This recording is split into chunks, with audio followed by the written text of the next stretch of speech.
Bem-vindos, maravilhosos estudantes, para essa segunda-feira maravilhosa, que é a nossa segunda-feira de tecnologia. É aquela segunda-feira que eu já acordo o quê? Mais animada, acordo com o clima lá em cima, porque temos aula juntos, estaremos aqui e hoje fazendo uma mão mecânica. Quer dizer, há algumas vírgulas nesse fazendo uma mão mecânica, mas tá tudo sob controle. A gente vai indo aí, porque essa aula vai ser um pouco diferente, né, das que a gente já fez no Centro de Mídia de Mão Mecânica, principalmente por causa do tempo. Mas eu vou explicando e vai dar bom. Vai dar bom. Esse é o segredo. Então, para a gente começar, eu sou a professora Fabiana, estarei aqui sempre com vocês nas nossas aulas de tecnologia. Para a gente começar, vou também apresentar para vocês as habilidades do nosso objetivo, que vai aparecer aí na tela. Então, a nossa habilidade de hoje é resolver problemas com autonomia e criatividade, utilizando ou não as tecnologias digitais. Então, pode ser uma atividade tanto plugada, né, online, digital, ou desplugada, né, analógica aqui. E o nosso objetivo de hoje é a criação de uma mão mecânica, né? Só que temos alguns percalços nesse caminho, né? Porque justamente a mão mecânica não é uma coisa, por mais que seja um experimento super tranquilo de fazer e até razoavelmente rápido, eu seria completamente maluca se eu dissesse para vocês que dá para fazer uma mão mecânica do começo ao fim em 15 minutos e apresentando tudo. Então, a gente vai conversar um pouco sobre essa mão mecânica e aí a gente vai um pouco para as dicas, materiais e tal, para que você possa fazer também aí em casa a sua mão mecânica maravilhosa, que, a gente já fez experimento e chuchuzinho, só sucesso. Principalmente a devolutiva, né? Que a gente sempre recebe depois das aulas e que eu vou passar para vocês também umas dicas aí que eu já vi da galera fazendo, tá? Então, pra gente começar, vamos entender o que é essa mão mecânica, né? Você fala, tá, a gente vai fazer mão mecânica por fazer? É só pra gente fazer um brinquedinho da hora, pra gente brincar e ficar fazendo os dedinhos mexerem?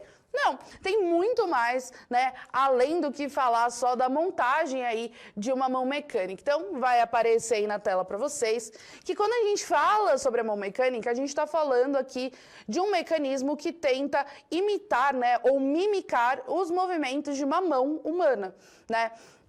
E qual é a importância disso? Se a gente for pensar, a mão humana, né, ela consegue realizar aí uma diversidade de funções, que se a gente pega aí outros animais que não têm a mão nesse formatinho aqui, principalmente com esse polegar aqui, ó, opositor à mão, né, porque se você pega muitas vezes aí primatas, né, os macaquinhos muito fofos, eles têm o dedinho, só que ele é mais colado, ele não é totalmente deslocado como o nosso. E isso facilita com que a gente realize diversos tipos de ações, né? Então, vamos dizer, uma mão versátil. E por causa disso, a gente vai encontrar aí, dentro da tecnologia, vários mecanismos e várias propostas aí de mimicar esses movimentos da mão humana.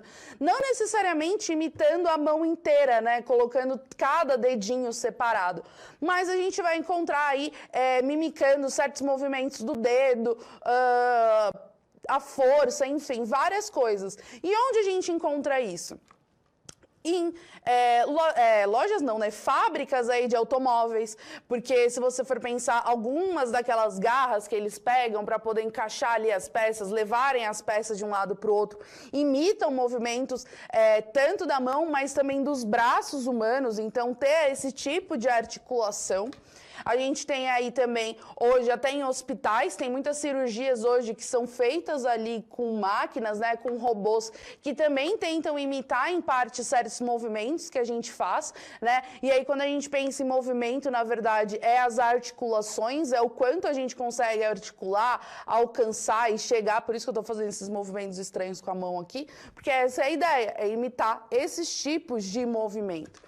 Então, a mão, ela não é só utilizada por nós quanto parte do nosso corpo, mas o movimento que elas fazem, né, o que a gente pode construir com essa mão, também muitas vezes é usado aí para imitar esses movimentos para a indústria. A gente vai mostrar aí para vocês um exemplo, né, de uma garra aí robótica. Você vê que ele tem articulações parecidas com o do braço, né? Inclusive, os movimentos até de girar o braço são movimentos que você vai encontrar nesse tipo de máquina, essa pegada aí que você vê dos objetos. Então, não só, né, quando a gente pensa em máquinas grandes, mas também coisas muito pequenas, como eu dei o exemplo aí da própria medicina que utiliza essas mãos, né? Mas também outro ponto importante, além da gente começar a entender de como o nosso próprio corpo, ele também serve como referência na hora de criar novas tecnologias, e a gente pode falar não só do nosso corpo, mas até corpos de animais, né? O movimento que eles fazem hoje é mimicado. Vou até extrapolando a mão humana, vamos para uma coisa mais animal. Hoje tem um robozinho muito fofinho, que eu acho que ele foi criado pelo MIT, acho que foi, posso estar errado, mas é uma universidade americana, que ele imita as patas de um animal, né? A gente sabe que a construção das patas do animal são muito diferentes de como é organizada as nossas pernas, né, em relação à ossatura, músculo, enfim. E como eles veem que animais de 4 patas, né, que para você ficar em 4 patas, 4 apoios, você precisa justamente de uma articulação que seja muito mais parecida com animais que são quadrúpedes, ou seja, que utilizam 4 patas, eles fizeram esse robô imitando esse movimento das juntas, em como elas são ali ligadas, né, com um tamanho proporcional de cada tipo de osso, e criaram ali um bichinho que ele tem um giroscópio no meio dele, um robô, tá? E que justamente faz com que, além do fato de que por ele estar apoiado em 4 patas, ele consiga ali, em terrenos mais íngremes ou terrenos mais difíceis, também o fato dele ter um giroscópio e esse apoio de 4 patas faz com que ele seja muito mais difícil de derrubar. O que era um problema quando você pensava nesses carrinhos, enfim, sondas espaciais não, porque elas estão voando, mas assim, nesses carrinhos que a gente vê de exploração, principalmente de outros planetas, se ele tomba, você faz o quê? Meu, ele está em Marte, não tem como você ir lá e desvirar, dar um empurrãozinho para ele virar. Então, a ideia também é criar mecanismos que façam com que a gente não precise desse trabalho, né? Que justamente ele não corra o risco de tombar e não conseguir levantar sozinho. E para isso, ele vai imitar, por exemplo, a articulação de animais quadrúpedes para garantir que isso não aconteça. Então, o que eu estou colocando, na verdade, para vocês aqui, é que muitas vezes, quando a gente fala da tecnologia, a gente esquece de olhar que muitas vezes o ponto de partida delas somos nós, ou as coisas que estão ao nosso redor, né? Sejam animais, sejam plantas, sejam tantas outras coisas aí que podem servir como um ponto de partida, né? Se a gente for pensar, a natureza fez coisas muito perfeitas e muito maravilhosas aí, né? Que cabe a nós, com a tecnologia, tentar justamente atingir esses potenciais que a gente tem. Então, é entender que quando a gente fala sobre projetos tecnológicos, às vezes, quando a gente está com uma dúvida de como isso pode funcionar melhor, como eu posso fazer com que isso, sei lá, caia e se levante, é só a gente olhar para as coisas que já acontecem, né, e já fazem esses movimentos naturalmente.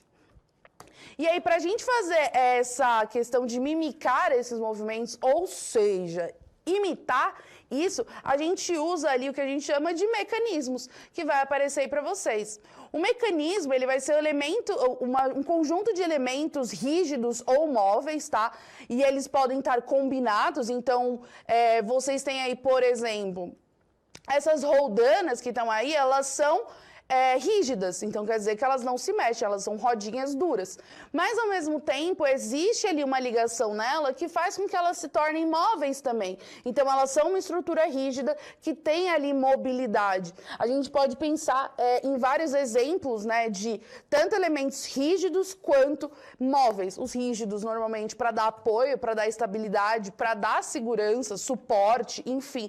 A gente tem várias funções e a gente tem os elementos móveis justamente para que dê tanto movimento, né, que a gente está falando, quanto, por exemplo, a geração desse movimento. Quando a gente fala de um relógio, né, a gente vê o movimento dos ponteiros, mas existem um monte de pecinhas dentro desse relógio que, justamente por estarem se mexendo, vão gerar o movimento desses ponteiros, tá?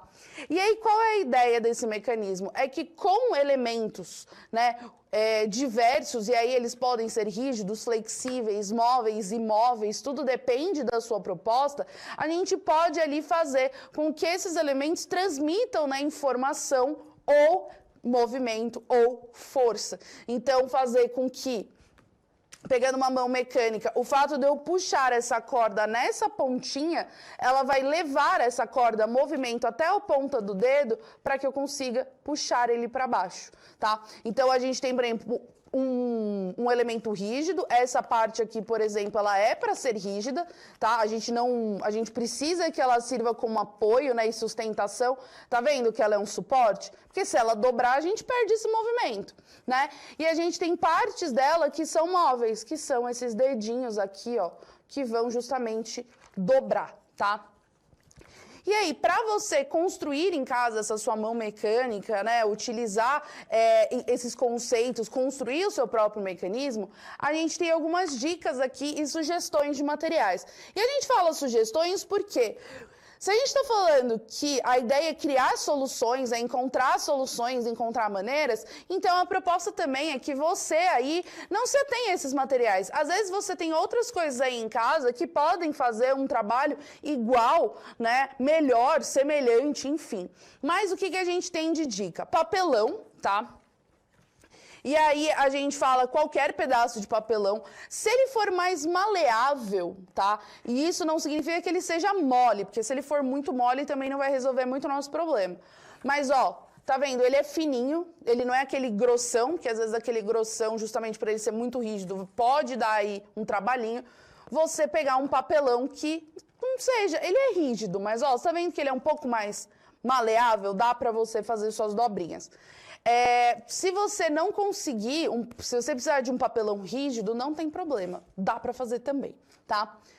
Outra coisa que você vai precisar, tesoura. Recomendamos sem ponta. Se você for um material muito rígido e você precisar de uma tesoura, eu vou até pegar umas aqui com ponta, tá?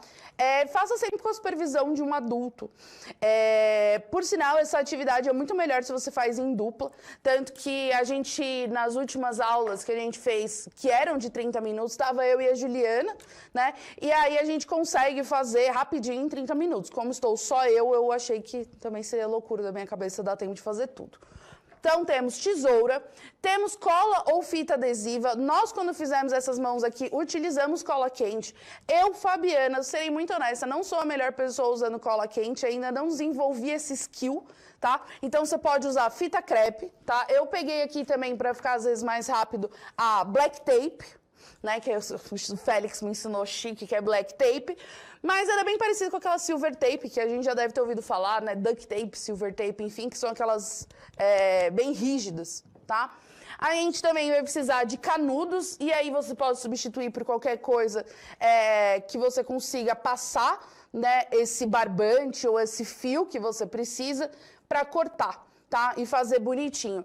E o barbante. O barbante é porque ele não é tão fácil de você estourar, mas principalmente porque ele é mais grossinho. Se você pegar, por exemplo, linha de costura, por ela ser muito fininha, pode ser que ela se rompa na hora que você forçar o movimento.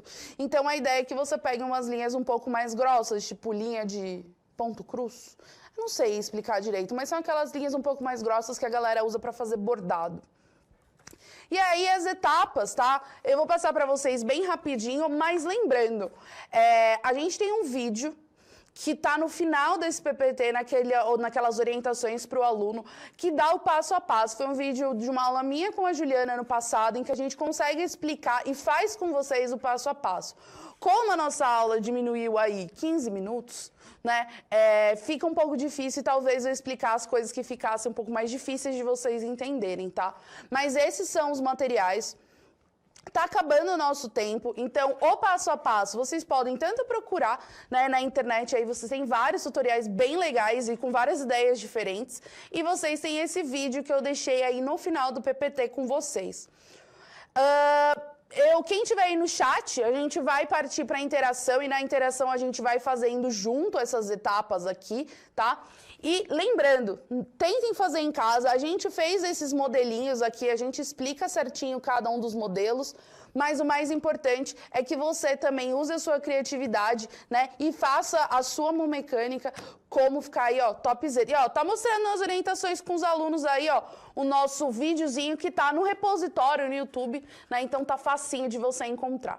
Então a gente se vê aí, se você tiver no nosso chat agora, daqui uns 5 minutos pós a vinheta. Se não, a gente se vê aí nas próximas aulas. E, por favor, se você montar, manda pra gente a sua mão mecânica.